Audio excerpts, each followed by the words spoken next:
Hello everyone, welcome to Commodities podcast. This is 𝗦𝗵𝗿𝗀𝗀𝗃 from Sharekhan, BNP Paribas. Today we have an update on silver.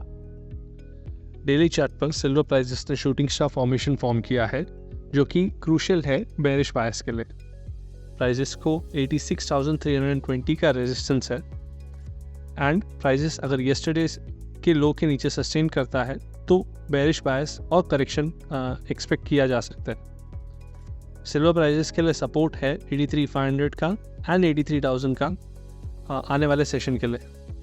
The stochastic indicator has a bearish crossover as it tries to move out of the overbought zone, supporting the bearish move.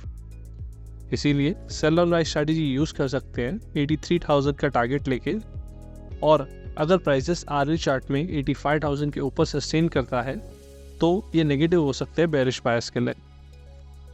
Hence, we expect silver trade with a negative bias for the day ahead. Thank you.